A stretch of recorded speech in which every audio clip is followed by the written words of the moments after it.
So if I just start talking, do my slides appear? I'll just start talking. So I'm Chris Dwan, and there were 5 of us at what we called the High Performance Computing and Bioinformatics Working Group. And based on our conversation, I think we might be open to renaming that working group. Because none of us could really identify a focus in HPC, which is huge in sequencing, or bioinformatics, which there is clearly a lot of bioinformatics in this project and in these projects, but it didn't attract a lot of conversation. But I think that if I renamed it the data working group, and I don't like the data standards words, it implies a lot of heavy committee work, but we came up with the word Data Switzerland.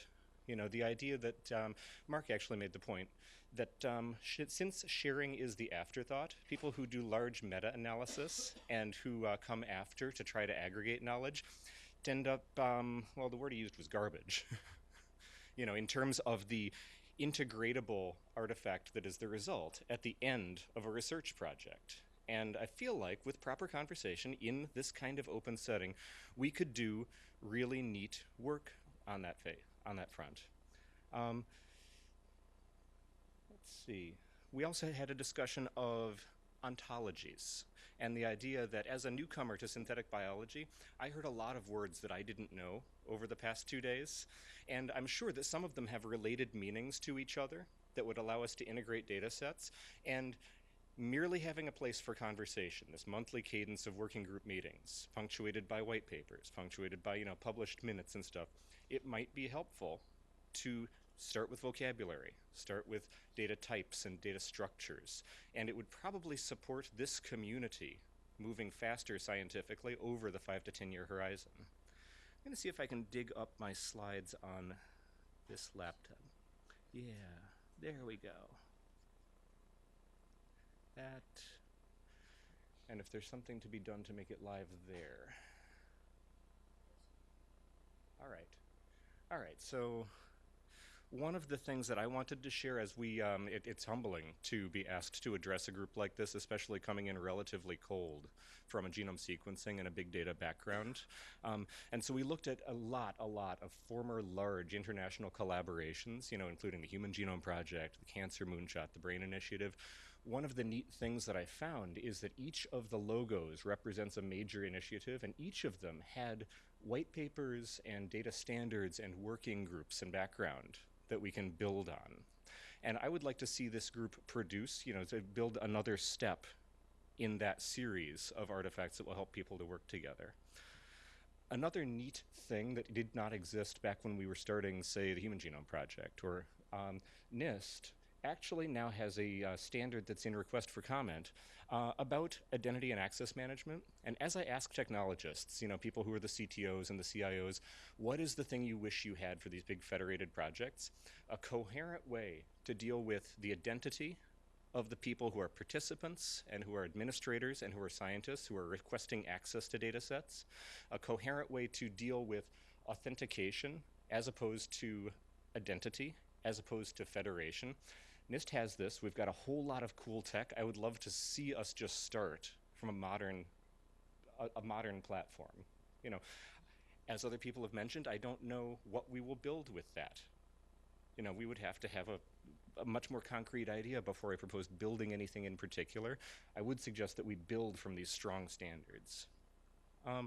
We talked a lot about consent, and there has been a lot of conversation, particularly in the All of Us project, the Precision Medicine Initiative, around measuring the informedness of those giving their consent and receiving it, around machine-readable structured consents, and around the ability to, without violating the veil of anonymity, revisit and recontact to freshen the consent for further work, or to inform, or to offer the opportunity to opt out and be removed.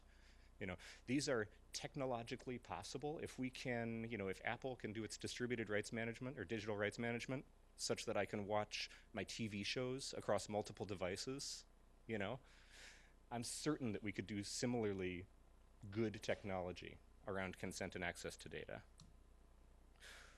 One of the things that we spent a bunch of time talking about was the concept of digital privacy.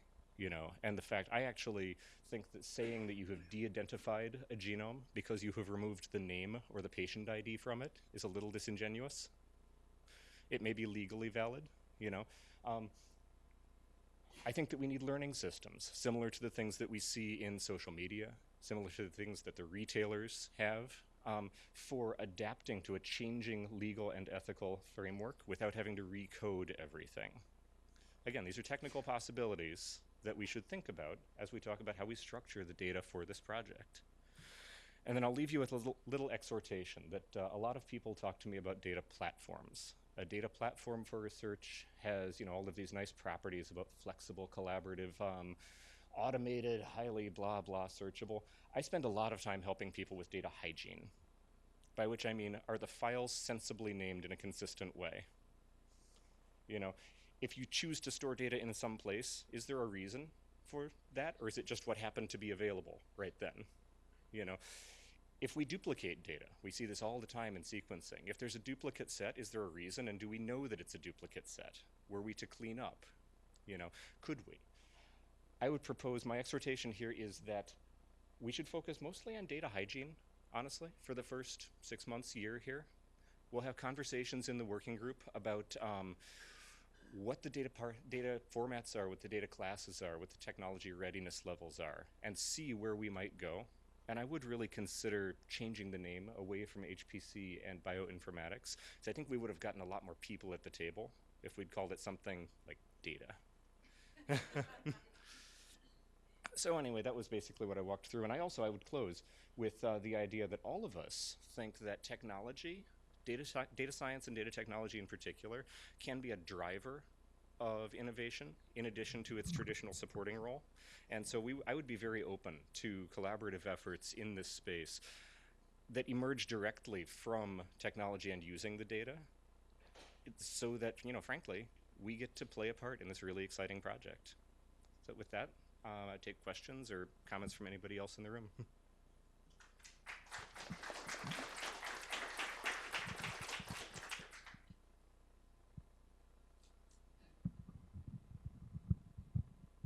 Thank you very much. I share lots of the tentative conclusions from this group, to which I do not belong, but was quite interesting. However, I was wondering, where do you fit computer-aided design of genomes and redesign of natural genomes? As I browsed through the list of items and didn't find anything that was better fitted than this group, but I didn't hear about it from you. Could you comment on computer-aided design of genomes? Yeah, there were 2 talks. So I knew nothing about the computer-aided design portion before I walked in, and I saw the SBAL language, and I saw the talk today on the graphical and the linguistic framework. I think it's a huge opportunity to, as one speaker said, separate out the intent architecturally from the implementation details. I'm not sure, we could also make a working group entirely on that. It wasn't where we went because none of those people came to the table. I think it's really important, though, if we're going to scale from individual groups and even foundries to a truly international collaboration.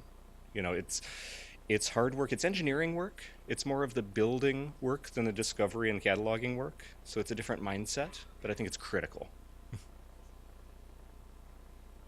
Thank you.